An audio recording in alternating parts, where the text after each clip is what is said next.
आज आपण एक अशा विषयाबद्दल बोलत आहोत जे आपल्या सर्वांवर परिणाम करते, ती म्हणजे आपल्या चवीची भावना। आपल्याला व्हायरल इन्फेक्शन असताना आपण आपल्या अन्नाचा स्वाद घेऊ का शकत नाही याचा कधी विचार केलाय? नसेल केला तर चला आपण ह्या मागे काय रहस्य आहे ते आपण उलगडूया। तुम्ही तुमच्या आवडत्या जेवणाला बसण्याची कल्पना करा।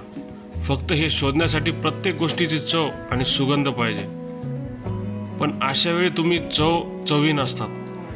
कारण जेव्हा आपल्याला व्हायरल इन्फेक्शन होते, जसे की सामान्य सर्दी किंवा ताप, तेव्हा आपल्या टेस्ट बडला सुट्टी असते।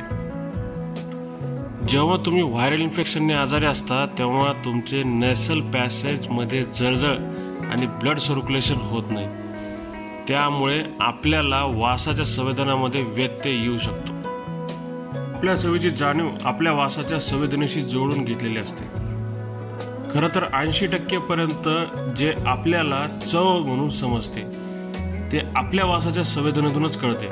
म्हणून जेव्हा तुमचे नाक चोंदलेले असते तेव्हा तुमची चव ओळखण्याची क्षमता सुद्धा धोक्यात येते। तुमचे शरीर संसर्गातून बरे होईपर्यंत तुमच्या टेस्ट बडला तात्पुरते विश्रांतीची गरज असते, असा आपण विचार करणे जरुरी आहे।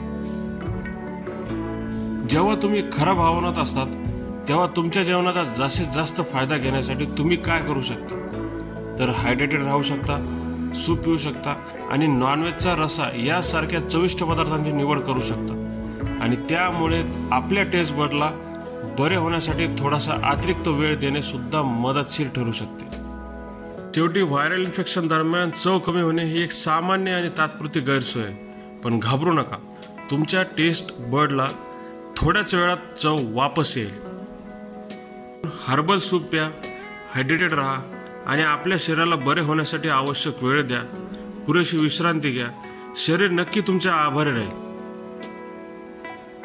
व्हिडिओ आवडला असेल तर नक्की लाईक करा, शेअर करा आणि चॅनलला नवीन बघण्यासाठी आला असाल तर सबस्क्राईब करा।